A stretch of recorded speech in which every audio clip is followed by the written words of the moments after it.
Hai, perkenalkan nama saya Devi Taulia dengan NIM 2261201100 dari kelas CD. Tepat tanggal 2 Oktober saya melakukan visit ke cabang Bank Mega Syariah yang berada di Tang City Mall. Langsung saja, yuk ikut kegiatan saya untuk masuk ke dalam.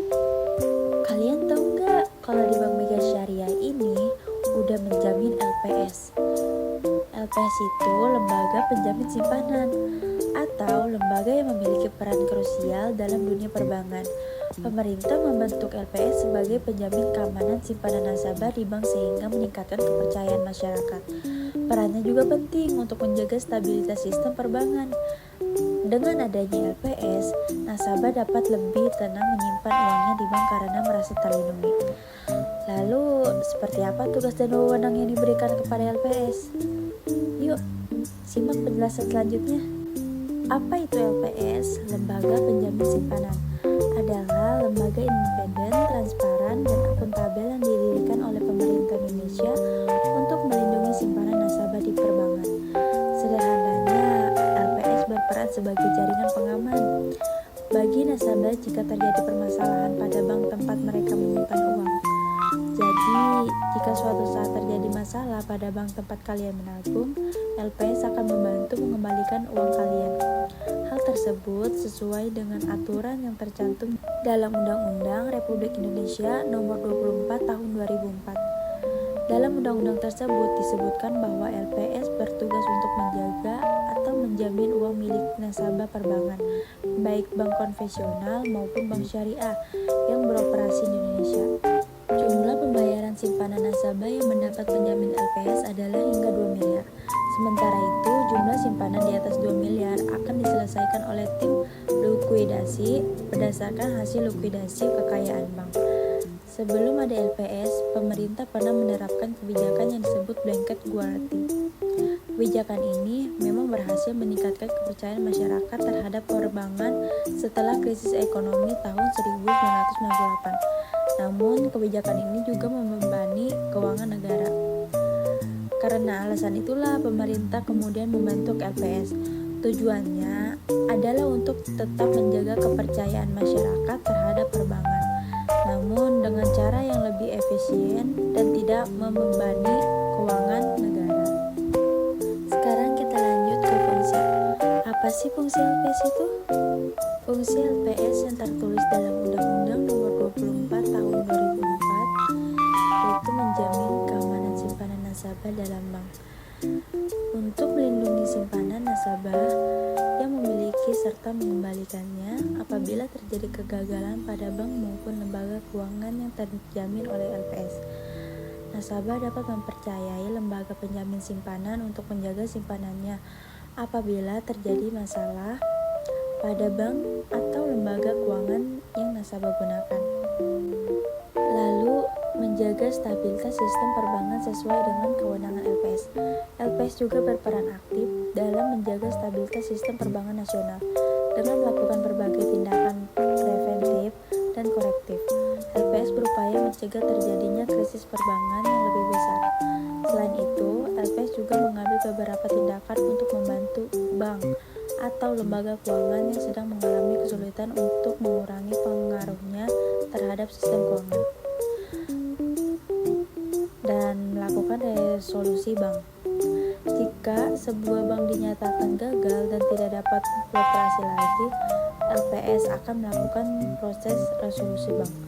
Proses ini bertujuan untuk meminimalkan kerugian nasabah dan menjaga stabilitas sistem keuangan. Lanjut, tugas dan wewenang LPS. Tercatat dalam Undang-Undang Nomor 24 Tahun 2004 terdapat 5 tugas LPS untuk memenuhi 2 fungsi, yaitu 1. Menjamin simpanan nasabah bank atau lembaga keuangan yang terjamin oleh LPS. 2. Merumuskan dan menetapkan kebijaksanaan dalam pelaksanaan penjamin simpanan. 3. Merumuskan dan menetapkan kebijakan dalam rangka menjaga stabilitas sistem perbankan. 4. Merumuskan, menetapkan, serta melaksanakan kebijakan untuk menyelesaikan bank gagal yang tidak berdampak sistemik. 5. Melakukan penanganan terhadap bank gagal yang berdampak sistemik. Wewenang LPS. Dalam melaksanakan tugas yang tertera, LPS memiliki beberapa wewenang, yaitu 1. Menetapkan dan mengambil premi penjaminan milik nasabah. 2. Menetapkan dan melakukan kontribusi ketika bank pertama kali menjadi peserta. 3. Mengelola kekayaan serta melaksanakan kewajiban LPS. 4. Meminta atau memiliki data simpanan nasabah, data kesehatan bank, laporan keuangan bank, serta laporan hasil pemeriksaan bank selama tidak melanggar rahasia bank. Yang kelima, melaksanakan rekonsiliasi, verifikasi, serta konfirmasi terhadap data yang disebutkan dalam poin 4. 6. Menentukan syarat, tata cara, serta ketentuan proses pembayaran klaim. 7. Menentukan, menguasakan, atau menugaskan pihak lain untuk mengambil tindakan atas kepentingan LPS sebagai upaya menyelesaikan sebagai tugas tertentu. 8. Melaksanakan pengarahan terhadap bank dan masyarakat mengenai penjaminan simpanan. 9. Menghitung dan menentukan besarnya sanksi administratif. Sekarang kita lanjut penjelasan tentang nilai tukar kurs.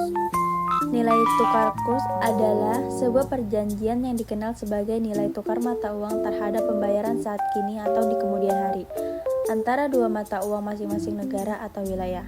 Kurs perbandingan harga atau nilai dari mata uang suatu negara yang diukur dalam mata uang negara lain. Dalam penukaran uang asing, kurs sangat berperan penting sebab kurs adalah alat yang menerjemahkan berbagai harga dengan mata uang asing. Istilah lain, kurs adalah nilai tukar mata uang. Banyak bidang kehidupan yang membutuhkan kurs adalah kegiatan transaksi yang melibatkan dua mata uang asing, kegiatan dalam pasar fatula asing atau forex, dan kegiatan ekspor-impor. Jenis-jenis produk bank syariah. Yang pertama, ada produk penghimpunan dana, yaitu tabungan syariah, giro syariah, deposito syariah. Yang kedua, ada penyaluran dana, yaitu pembiayaan syariah. Yang ketiga, ada jasa keuangan. Keuntungan memilih produk bank syariah. 1. Solusi untuk masyarakat yang tidak mau produk yang mengandung riba atau bunga, sebab produk bank syariah sesuai dengan prinsip syariah dan memakai akad. 2. Yang didasarkan pada bagi hasil menawarkan transparansi yang lebih besar dibandingkan bunga pada bank konvensional. 3. Bank syariah seringkali mendukung sektor ekonomi yang berkelanjutan dan berorientasi pada masyarakat. Yang keempat, memberikan imbalan berupa bagi hasil yang kompetitif bagi nasabah. Besarnya memakai persentase yang jelas dan sudah dituangkan sejak awal dalam akad. Kelima, pada tabungan syariah, nasabah tidak perlu khawatir tentang dana mereka digunakan untuk investasi yang tidak halal. 6. Membatasi jenis investasi dan transaksi yang dapat dilakukan serta menghindari transaksi yang bersifat spekulatif sehingga lebih aman dan minim risiko. Lanjut, funding lending. Funding lending adalah konsep yang sangat umum dalam dunia finansial. Keduanya memiliki perbedaan signifikan, khususnya dalam hal sumber daya dan tujuan penggunaannya. Funding itu apa sih? Funding atau pendanaan adalah proses atau cara memperoleh dana atau sumber daya keuangan untuk digunakan dalam suatu tujuan tertentu. Dana ini bisa berasal dari berbagai sumber, seperti investor, bank, pemerintah, atau lembaga keuangan lainnya. Pendanaan dapat digunakan untuk berbagai keperluan, seperti modal usaha, investasi, pengembangan produk atau layanan, pembelian aset, atau untuk membiayai proyek-proyek tertentu. Dalam konteks bisnis, funding sangat penting untuk memastikan kelangsungan dan pertumbuhan perusahaan. Dan lending atau pemberian pinjaman adalah proses di mana sebuah entitas atau individu memberikan dana kepada pihak lain dalam bentuk pinjaman. Pemberian pinjaman ini dilakukan oleh lembaga keuangan seperti bank, koperasi, atau institusi keuangan lainnya. Pihak yang memberikan pinjaman biasanya akan menetapkan syarat-syarat tertentu, seperti jumlah pinjaman, jangka waktu, bunga, dan jaminan yang diperlukan. Pemberian pinjaman dapat digunakan untuk berbagai tujuan, seperti pembelian barang atau properti, pendanaan pendidikan, atau modal usaha. Dalam proses ini, peminjaman diharapkan untuk mengembalikan dana yang dipinjam beserta bunga sesuai dengan kesepakatan yang telah ditetapkan. Perbedaan funding dan lending. Yang pertama, ada sumber dana. Perbedaan utama antara funding dan lending terletak pada sumber dana. Dalam funding, sumber dana berasal dari pihak luar yang menyediakan dana untuk digunakan oleh entitas lain. Sedangkan dalam lending, sumber dana berasal dari lembaga keuangan yang memberikan pinjaman. Yang kedua, tujuan penggunaan. Tujuan penggunaan dana juga menjadi perbedaan antara keduanya. Dalam funding, dana yang disediakan dapat digunakan untuk berbagai keperluan, seperti modal kerja, investasi, atau pengembangan bisnis. Sedangkan dalam lending, dana yang diberikan biasanya digunakan oleh peminjam untuk tujuan tertentu, seperti pembelian rumah, mobil, atau pendanaan proyek bisnis. Yang ketiga, resiko. Resiko dalam funding dan lending juga berbeda. Dalam funding, resiko lebih tinggi karena dana yang disediakan dapat tidak dikembalikan sepenuhnya atau dengan bunga yang diharapkan. Sedangkan dalam lending, resiko lebih terkendali karena pemberi pinjaman memiliki kontrol atas persyaratan pinjaman dan dapat mengambil jaminan jika pinjaman gagal membayar. Sekian penjelasan dari saya. Terima kasih.